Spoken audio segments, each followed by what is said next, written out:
Rambam, Maimonides, chapter 6 of Avel.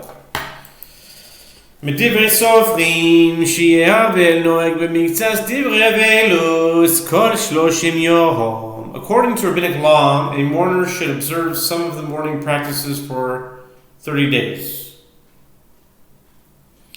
ומניין סמכו ל30 יום שהרי הוא אומר ובכתה את אביה ואת אמא ירח ימים.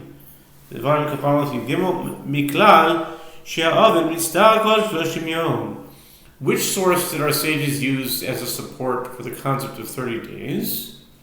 Deuteronomy 21:13 states, and she shall cry for her father and her mother for a month. Deuteronomy 21:13, right? Implied is that a mourner will feel discomfort for a month. Okay. ואלו דבר שהאבל עשו בהן כל 30 יום, אסור בתספורת, ובגיהוץ, ובנישואין ובסימוס ומרעוס, וללך בסחויר המעודין המדינם, הכל 5 דברים. These are the practices forbidden to a mourner for the entire 30-day period. He is forbidden to cut his hair, to wear freshly ironed clothing, to marry, to enter a celebration of friends, and to go on a business trip to another city. 5 matters in all. בתספורת כיצד, כשם שאסור לספר כל שיער גופו, או לגלח שפמו, או לקוץ ציפורניו בכלי. כל 7, ככה אסור כל 30. What does the prohibition against cutting one's hair involve? Just as it is forbidden to cut any of the hair of one's body, to shave one's mustache, or to cut one's nails with a utensil through the 7 days of mourning, so too he is forbidden throughout these 30 days. אבל באיש מותרס בנטילת שיער לאחר 7, האיש עד 30 יום, ואביו ילימו חייב לגלחו עד שישלח פרע, או עד שיגער בו חבריו. To whom does the above apply? To a man. A woman, by contrast, is permitted to remove hair after 7 days, although a man must wait 30.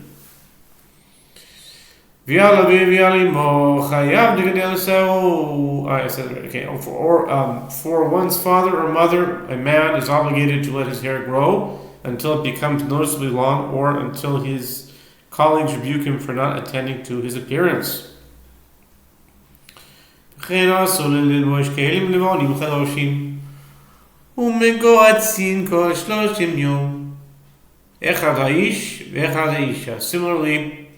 a mourner is forbidden to wear new white clothes that have been ironed for 30 days. This applies to both a man and a woman.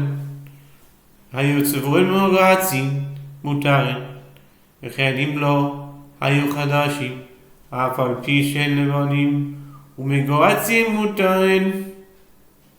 If they are colored and ironed, it is permitted.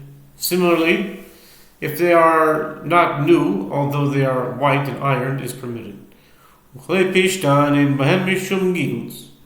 There is no prohibition against wearing linen clothes that are ironed. ולאחר 30 יום מותר בגיהוץ. After 30 days, one may wear iron clothes even if one is in mourning for one's father or mother. Okay. 5. בנישואין כיצד אסור לישא אישה כל 30 יום ומותר לארסה אפילו ביום המיתה. What is the prohibition against marriage involved? It is forbidden to marry a woman throughout these 30 days. It is, however, permitted to consecrate her even on the day of the death of one's relative. ומי שמת אשתו אם כבר קיים מצוות פריה ורבייה, יש לו מי שישמשנו, ואין לו בנים קטנים. הרי זה אסור לישא אישה אחרת, עד שיעברו עליו 30 חודשים. When a man's wife dies, if he already fulfilled the mitzvah of procreation, and he has someone to attend to him, and he does not have young children, he may not remarry until 3 festivals pass. אבל מי שלא קיים עדיין מצוות פריה ורבייה, או שקיים ויש לו בנים קטנים, או מי שאין מי שישמשנו, הרי זה מותר לעושה, ולכנוס מיד, ואסור לו לבוא עליה עד 30 יום. If, however, a person has not fulfilled the mitzvah of procreation, or fulfilled the mitzvah and has young children, or does not have someone to attend to him, he is permitted to consecrate and marry immediately. It is, however, forbidden for him to enter into relations with his wife until 30 days have passed.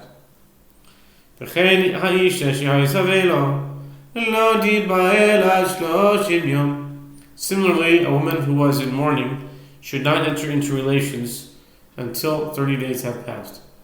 Simchas Mireus, שהיה חייב לבחור אותה, מותר לעשותה מיד לאחר שיבה, אך אבל אם אינו חייב לבחור, אסור להיכנס לה עד 30 יום.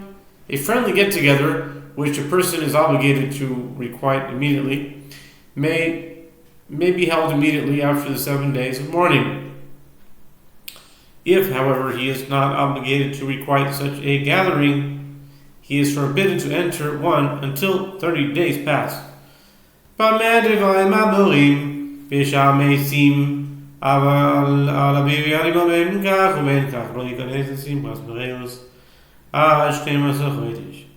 does the above apply?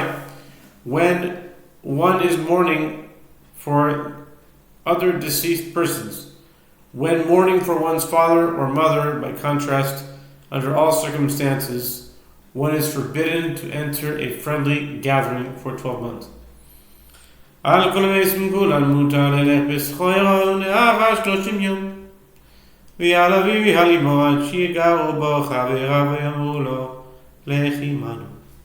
When mourning for all other deceased persons, one is permitted to go on a business trip immediately after 30 days pass. When mourning for one's father or mother, by contrast, one should not go until his colleagues rebuke him and tell him, come with us.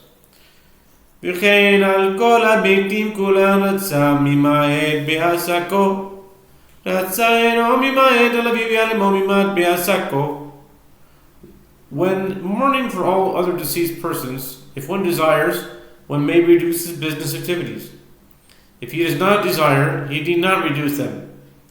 When mourning for one's father or mother, by contrast, one should reduce one's business activities. When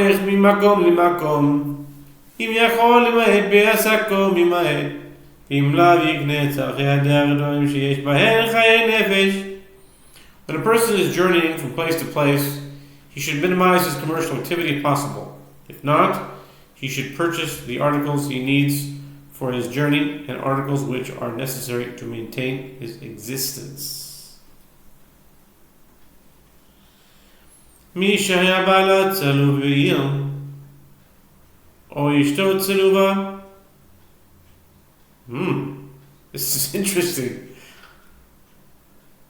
מי שהיה בעלה צלוב בעיר, או אשתו צלובה, או אביו או אמו, אסור לו לשכון באותה עיר, עד שיכלה הבשר. ואם הייתה עיר גדולה, כאנטוכיה,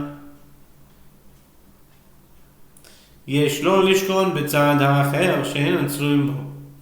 When a person's husband, wife, father, or mother, get this, was crucified in a city, it is forbidden for him to dwell in that city until the flesh of the corpse decomposes.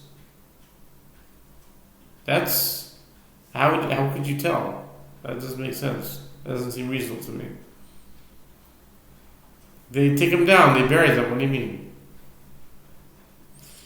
If it is a major metropolis like Antioch, one may dwell in the other portion of the city where one's relatives are not crucified.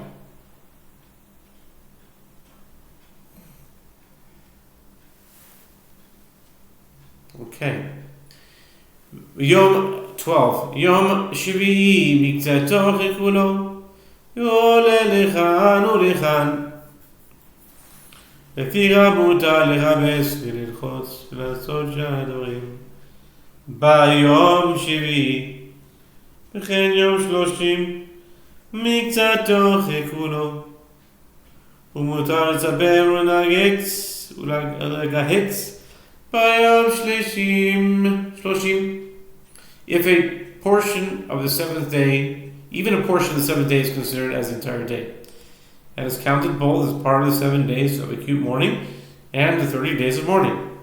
Therefore, it is permissible to launder, to wash, and to perform other activities on the seventh day. Similarly, even a portion of the 30th day is considered as the entire day and is permitted to cut one's hair and iron one's clothes on that day.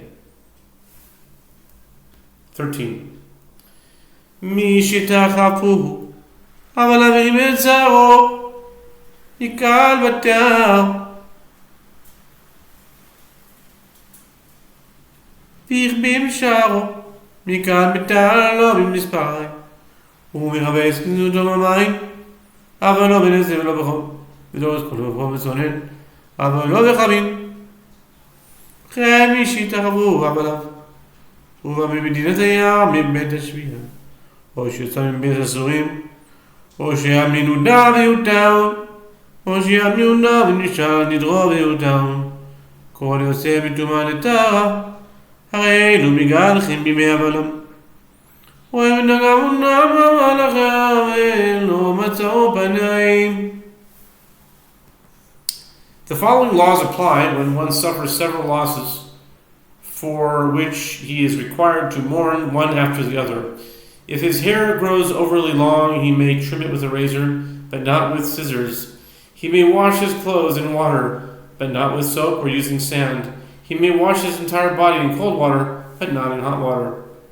Similarly, when one suffers repeated losses for which he must mourn after arriving from an overseas journey, being released from captivity or prison, being released from a ban of ostracism under which he had been placed, being absolved from a vow which he had taken, or emerging from a state of ritual purity to one of purity, he must cut his hair. He may cut his hair in the midst of the period of mourning. The rationale is that one period of mourning followed the other, and the people did not have the opportunity to take care of themselves